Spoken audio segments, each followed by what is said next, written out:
Lena stood at the gate of her new house. The sun was setting, and the sky was painted in soft shades of orange and pink. A small bag hung on her shoulder, and her tired eyes looked at the house quietly. It was peaceful, clean, and far from the noise of the city. It was exactly what she wanted. After her husband passed away, Lena needed a new start. The city had become too loud, too busy, and too full of memories. So she sold their apartment, packed her things, and moved to this small neighborhood where no one knew her. Her house had a garden, 2 bedrooms, and a lovely blue swimming pool in the backyard. The moment she saw it, she smiled. He would have loved this, she whispered, thinking of her husband. The first few days were calm. Birds sang in the morning. The wind moved gently through the trees. And at night, Lena sat near the pool, reading her book or watching the stars. But soon, something strange began to happen. One morning, Lena walked outside and saw something odd. The pool water was not calm. It had small waves, like someone had been swimming. She frowned. Maybe it was the wind, she thought. Then she saw wet footprints on the stone path. Her heart skipped a beat. She walked around the pool, looking for signs. A towel was lying near the chair, but it wasn't hers. Lena looked over the fence. Nothing. Just the neighbor's house. She shook her head and went inside. That night, she went to bed early. But around midnight, she heard something. Splash. It was soft but clear. She got up, walked slowly to the window, and looked outside. The pool was glowing under the moonlight. For a moment, she saw movement, ripples in the water. But when she opened the back door, there was no one there. Just silence. The next day, Lena visited her neighbor's house to introduce herself. A woman in her 40s opened the door. She was wearing bright makeup and holding a phone. "Hi, I'm Lena. I live next door," she said kindly. The woman looked her up and down. "Oh, you're the new one with the pool?" "Yes," Lena smiled. "It's a nice little place." The woman laughed. "Well, welcome. I'm Cindy. If you ever need anything, we're just over the fence." Lena noticed Cindy's son playing on a tablet behind her.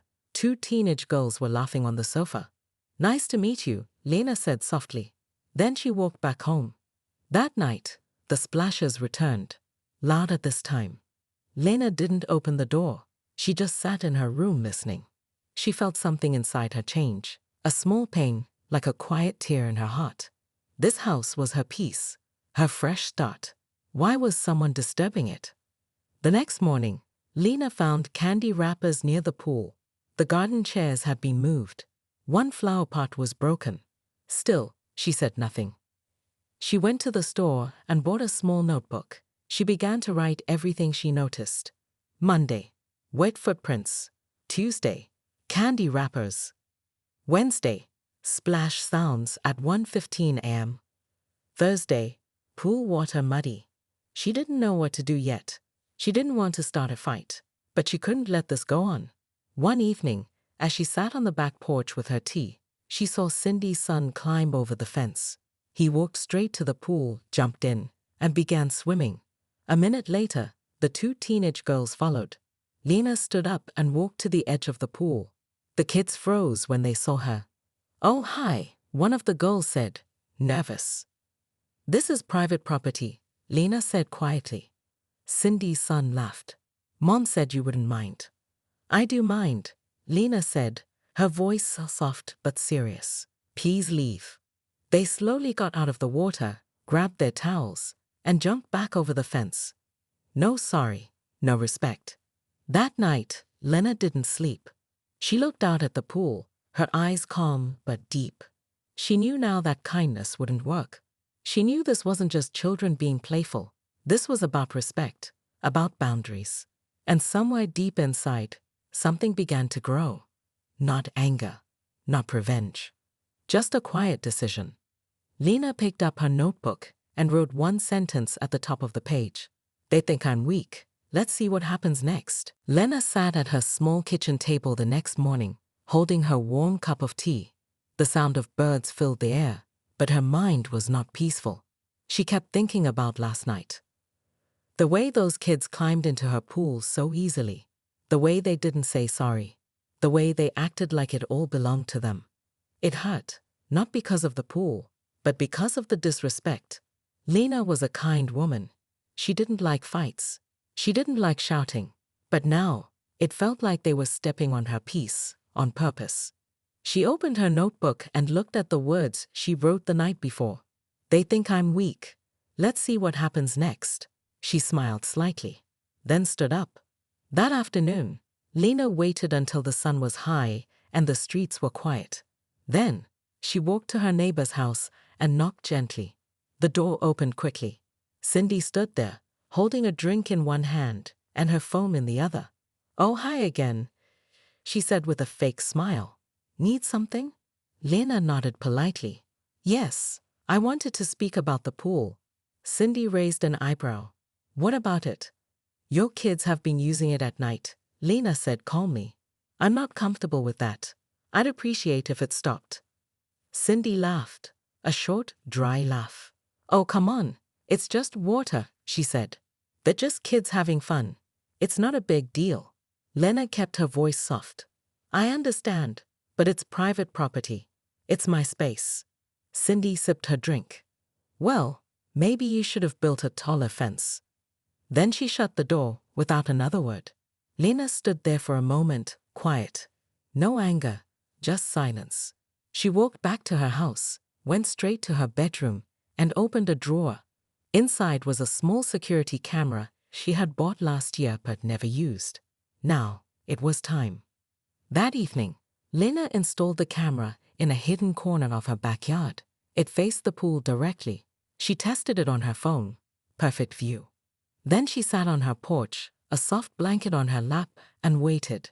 At exactly 12:38 a.m., she heard the now familiar sound. Splash. She didn't move. Through her phone, she watched the camera feed. Cindy's kids were swimming again, laughing, playing, one of them throwing her garden lights into the water. Lena recorded it all. She didn't shout. She didn't go outside. She just watched. When they left, the pool was dirty, the chairs were wet, and someone had broken another flower pot. She turned off the camera and whispered, "That was your warning." The next day, Lena went to a hardware store. She bought a small private property, "Do not enter" sign and placed it near the pool.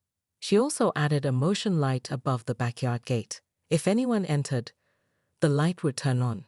That night, the light turned on 3 times. But no one stayed long. Still, Lena didn't feel at ease. She knew Cindy wasn't finished. A few days later, something surprising happened. While Lena was watering her plants, she heard someone laughing loudly next door. She peeked through the fence. Cindy was taking selfies in her backyard, but the pool in the background wasn't hers. It was Lena's. Lena watched in shock as Cindy leaned over the fence, posing with her pool behind her. She even posted it on her phone with the caption, "Pool day at my place #blessed." Lena couldn't believe it. "They're not just using my pool," she whispered. "They're pretending it belongs to them." It wasn't just about disrespect anymore. It was now personal. That evening, Lena sat by the pool again. The moonlight reflected on the water. She stared at it quietly, her mind filled with thoughts. Then she whispered to herself, "They want to play games." She took a deep breath and stood up. "Let's play." She walked into her house and pulled out her notebook again. This time, she didn't just write down events. She began to make a plan. And this time, it wouldn't be just a warning. It would be something they'd never forget. The camera was small, quiet, hidden in a corner of Lena's backyard. Every night, it recorded everything. Lena watched the videos carefully. What she saw made her heart heavy and her mind sharper. The neighbors weren't just using the pool. They were living in it. In the footage, Lena saw Cindy's son jump over the fence around midnight. Then his sisters followed. Soon 3 more teens came in, strangers to Lena. They laughed loudly. They drank soda. They tossed chips into the pool. One girl dropped her phone into the water and laughed like it was funny. They broke another one of Lena's flower pots. They pulled her garden lights out of the ground. Someone even sprayed ketchup on her backyard wall. It wasn't just rude anymore. It was ugly. Lena paused the video. Her hands were cold. "This is no accident," she said softly. They think no one's watching. But she was watching. And now, she had proof. The next morning, Lena printed screenshots from the video. Clear faces. Clear actions. She placed them in a folder and kept it safe. Then, she checked her phone. And what she saw made her heart stop. Cindy had posted another picture on social media. This time, it was a full photo of her and her friends, sitting near Lena's pool. The caption read, "Weekend vibes at my luxury backyard, #neighborsenvy." The post had over 200 likes. Comments filled the screen. "Wow, your pool is amazing. So lucky to have that house. Invite me next time." Lena stared at the screen. Her fingers didn't move. "She's pretending this pool is hers," she whispered, and they believe her. A strange feeling filled Lena's chest. Not anger, not fear, but something deeper. Disgust. That night, Lena set up her phone to watch the camera feed live. As expected, around midnight, they returned. This time, with loud music and even more people. Cindy was there too. Yes, the mother herself. She was sitting by the edge of the pool with sunglasses, even though it was night. She had a drink in her hand. She laughed while her kids splashed loudly. One girl climbed onto Lena's pool chair and posed for a photo. Another knocked over a garden lamp. Suddenly, Cindy stood and shouted, "This is my place. I do what I want."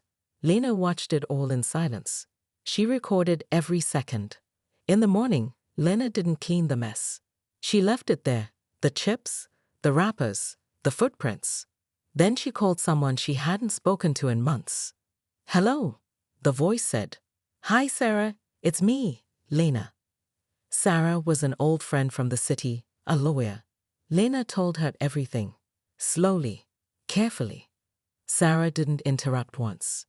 At the end, she said only 3 words, "Send the footage." Lena did, and now she waited. The next few days were quiet, too quiet. Lena didn't hear any splashes, no late-night laughter, no broken pots. She wondered if Cindy had sensed something, but Lena wasn't done yet. A few evenings later, Lena walked past Cindy's house on her way to the store. Cindy was in her yard, yelling at her daughter. "Why didn't you check the stupid camera?" The girl looked scared. "I didn't know she had one." "You think I care?" Cindy hissed. "If she calls the police, we'll deny everything." Lena walked past like she didn't hear, but her mind was calm. They knew. They were scared now. But Lena wasn't finished. She still had one more surprise to prepare. One that would change everything. She picked up her groceries and walked back slowly, the evening wind brushing her face. For the first time in weeks, she felt a little stronger, a little braver, a little more like herself. That night, she sat by the pool again. The water was calm. The stars above were clear. Lena looked into the pool and saw her reflection, quiet, but no longer weak. Then she smiled and whispered, "They think it's over. But it's just the beginning." Lena woke up to a loud bang. It was still dark outside, maybe 5 a.m. She jumped out of bed and rushed to the window. What she saw made her heart sink. Her garden was ruined. The flower pots were smashed into pieces. Her garden chairs were upside down. The private property sign was broken in half, and her favorite rose plant was gone. Tears filled her eyes, not because of the mess, but because of the message. This wasn't just kids playing. This was hate. Lena stepped outside with shaky hands. Her slippers touched the wet ground. There were muddy footprints all over the stone path, large and clear. One of them led straight to her back door. She stopped walking. Then she looked at the camera in the corner, still working, still watching. She whispered, "You made your choice." Later that morning, Lena sat at the kitchen table, holding her warm mug of tea. But she didn't drink it. Her eyes stared straight ahead. The folder with the photos and videos lay open in front of her. Everything was there. The trespassing, the late-night pool parties, the property damage, even the moment Cindy called the pool hers. But this, today, was the last straw. She picked up her phone and called Sarah again. "I'm ready," Lena said. Sarah's voice on the other end was calm. Good. I've already prepared everything. Send me the latest footage. Lena uploaded the new video. The one that showed the early morning destruction. The one that showed Cindy's son laughing as he kicked over her rose plant. Sarah replied quickly. Perfect. Let's file the complaint today. And by the way, this isn't just trespassing now. This is criminal damage. Lena nodded. For the first time, she didn't feel scared. She felt strong. That afternoon, Lena printed warning notices and placed one on her fence. The bold red letters read, "Trespassing will be reported to police. Security cameras are active." Then, she placed a copy of the same notice in Cindy's mailbox. That evening, Cindy came storming to her door. She didn't even knock. She just shouted, "What the hell is this, Lena?" Lena opened the door slowly, her face calm. "It's a warning," she said softly. "And the last one." Cindy laughed. "You're crazy. We didn't do anything." "I have videos," Lena replied, her voice steady. Cindy's smile disappeared. "We'll deny it." Lena didn't blink. "You won't have to. The police can watch it themselves." Cindy's face turned red. "You think you can win? I've lived here for years. People know me." "Then they'll know what kind of person you are," Lena said quietly and closed the door.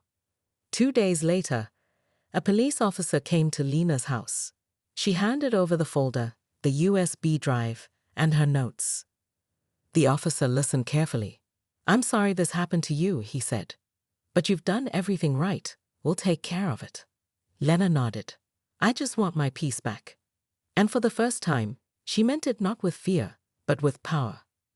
Word spread quickly. Neighbors who had ignored her now watched her with new eyes. Some even apologized.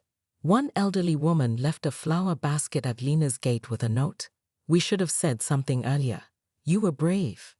Cindy's family? Silent. No more pool parties. No more late-night splashes. Just silence. And the sound of Lena's garden slowly healing.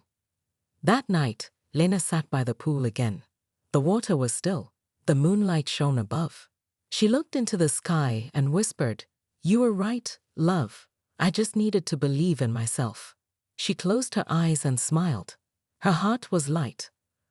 Her home was safe. Her story wasn't over yet. Because what Cindy didn't know was that Lena had one more surprise left, and it was coming soon. The morning was quiet. Too quiet.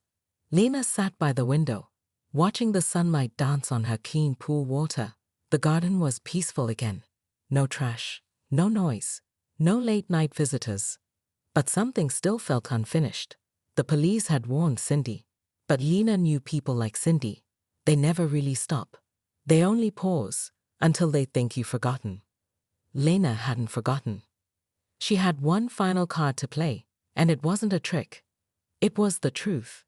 That afternoon, Lena opened her laptop and wrote a letter. Not to Cindy, not to the police, but to the local newspaper. It was a short letter, honest, calm, but powerful. She didn't use angry words. She didn't blame anyone directly. She simply told her story. "I am an old woman who lives alone. I built a pool with my late husband. It was his dream. After he passed away, the pool became my quiet place. But then, some neighbors decided it belonged to them. They used it without asking. They damaged my garden. They laughed when I asked them to stop. I stayed quiet at first, but now I've decided to speak." Lena attached a few photos from the footage. The broken sign, the dirty pool, the midnight party lights. She didn't show any faces. She didn't need to. The story was enough. Then she clicked send. 3 days later, it happened. Her phone started buzzing, over and over. She picked it up. A message from Sarah. "You're on the front page of the local news." Lena opened the link and gasped softly. There it was, a full article titled, "Widow Fights Back, Her Pool, Her Rules." It told her story with respect. It quoted her letter. It shared how she had calmly gathered proof, filed a complaint, and protected her home. And then came the comments. "Good for her. That takes courage. People like those neighbors are a shame to the community. Respect to Lena. We need more people like her. Lena's eyes filled with tears, but not from sadness, from something else, from pride. Cindy saw the article too, and for the first time she felt fear. People she once smiled at in the grocery store were now staring at her. Other neighbors began pulling away. No one was calling her pool queen anymore. One neighbor even walked past her house and whispered, "Shame on you?" Cindy slammed her door. She was angry, but deep inside, she knew she had lost. Not just in court, but in the eyes of everyone. The next day, Lena found something strange in her mailbox. A letter. No name on the front. She opened it carefully. Inside was a handwritten note. "I'm sorry. I didn't know what they were doing at first. I should have stopped it. You didn't deserve this." One of the kids. Lena sat down slowly. Her hands trembled, not from fear, but from emotion. Someone had finally understood. Someone had grown. She smiled gently and looked out at the pool. It was still, quiet, beautiful, just the way her husband had loved it. That evening, Lena placed a small white flower by the pool's edge. A symbol, not of victory, but of peace. And then, for the first time in months, she stepped into the water. It was cold at first, but then it felt like home, like memories, like healing. As the moon rose, Lena whispered to the night sky, "You were right, love. It was never just about the pool. It was about respect, about boundaries, about finding your voice when others try to silence it." And now, her voice had been heard by an entire town. But the story wasn't over yet, because Cindy wasn't finished. And Lena knew one last storm was coming. The doorbell rang. It was a slow, heavy sound, not like a visitor, more like a warning. Lena stood in her hallway staring at the door. She already knew who it was. She opened it slowly. There stood Cindy, arms crossed, lips tight, eyes cold. No fake smiles today. No friendly act, just silence and anger. "You happy now?" Cindy said. Lena didn't answer. "I lost my job," Cindy snapped. "People are calling me a thief, a liar. My kids are being bullied at school." Still, Lena didn't speak. Cindy stepped forward. "All because of that stupid letter, that stupid story." Lena took a deep breath. "It wasn't a story, Cindy. It was the truth." Cindy's voice rose. "You made me look like a criminal. You trespassed," Lena said calmly. "You damaged my garden. You used my pool like it was yours." "It was just a pool," Cindy shouted. "No one got hurt." Lena's eyes narrowed. "But I got disrespected, and that matters." For a moment, Cindy said nothing. Then she leaned in closer, her voice lower now, bitter and sharp. "You think you won? You didn't. I still live here. I'll always live here." Lena looked at her, steady and strong. "Then learn to be a neighbor, not a bully." Cindy's face turned red. "You old witch," she hissed. "You'll regret this." But Lena didn't flinch. Instead, she reached behind the door and held up a sealed envelope. "This came for you," Lena said. "From the council." Cindy snatched it from her hand. She tore it open. Her eyes scanned the page quickly, then widened in shock. The letter was clear. "Due to multiple complaints and evidence submitted, your property is now under official review." Cindy gasped. They're checking my house?" Lena nodded. "Turns out I wasn't the only one you mistreated." For the first time, Cindy looked small, weak, not angry, just broken. She stepped back from Lena's door, holding the paper in her hands. Her voice shook. "You've ruined everything." Lena looked at her one last time and said quietly, "No, Cindy, I just stopped letting you ruin me." Then she closed the door. Inside, Lena sat down slowly on her couch. Her heart was pounding, but not from fear, from relief. It was over. The worst was over. She had stood her ground, and the world had listened. Later that evening, a small knock came at her door. This time, it wasn't angry. It was soft, gentle. She opened it and saw Cindy's youngest daughter standing there. She held a small piece of paper in her hands. A drawing of Lena and her husband sitting by the pool with happy faces. The girl looked up shyly. "I'm sorry. My mom was wrong." Lena bent down, tears in her eyes. She took the drawing, smiled, and said, "Thank you, sweetheart. That means a lot." The little girl nodded and ran back to her house. That night, Lena sat by the pool again. The moonlight touched the water. She held the drawing close to her heart. For so long, she had felt powerless, invisible. But now, she had her peace, she had her voice, and she had her home, truly hers again. She looked up at the stars and whispered, "We made it, love, together." The sun rose slowly over the quiet street. Birds sang gently. The world felt softer now, as if even nature understood that the storm had passed. Lena stepped out of her house with a small basket in her hand. Inside were fresh flowers from her garden, some candles, and a framed photo of her and her late husband. Today was a special day. Today was the first pool day, in peace. It had been 3 weeks since Cindy last came to her door. No more shouting, no more splashing, no more stolen nights. Cindy's house was now quiet too. The review by the council had shaken her, and while Lena had no interest in revenge, she was glad the world finally saw the truth. But something even more surprising had happened. The neighborhood had changed. One by one, people started talking to Lena. An old man named Mr. Walker from down the street brought her homemade cookies.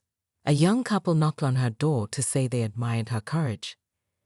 Even teenagers who once laughed while jumping in her pool now walked by with quiet respect. It was like her silence had been broken, and with it, the wall between her and the community had fallen. She wasn't just the quiet widow with the pool anymore. She was Lena, strong, brave, kind. That Sunday, she sent out 5 small invitations. Just handwritten notes. "Come join me by the pool this evening. No noise, no games, just peace." To her surprise, all 5 guests came. Mr. Walker, the young couple, the little girl who had drawn the picture, and her mother, Cindy's daughter, came too. They sat on chairs around the water. There was soft music playing, tea being passed around, and candles glowing gently. Lena stood up and smiled. "I used to think this pool was just mine and my husband's," she said softly. "But maybe he built it for more than just us. Maybe he knew someday I'd need something to bring people together again." Everyone listened quietly. "I'm not asking anyone to jump in," she smiled. "I just want this space to mean something more than fights and fences." She gently placed the framed photo of her husband by the pool's edge. "Tonight," she whispered, "is for him." The little girl walked over and placed a white flower in the water. It floated gently across the surface, glowing in the candlelight. One by one, the others did the same. Mr. Walker wiped a tear from his eye. The young couple held hands. And Lena felt something she hadn't felt in a long, long time. Peace. That night, after everyone left, Lena sat alone by the pool. She looked at the water, at the stars, at the quiet chair next to her, where her husband once sat. She closed her eyes and whispered, "We did it, love. I'm okay now." A breeze touched her face gently. She smiled. The next morning, a new sign stood by the pool gate. It didn't say private. It didn't say no entry. It said, "This place was built with love. Please respect it. Please honor it. If you're kind, you are welcome." And from that day forward, no one ever disrespected the pool again. Not because of rules, not because of fear, but because they finally understood it wasn't just a pool. It was her heart, her memory, her story. And now, it belonged to all who respected it.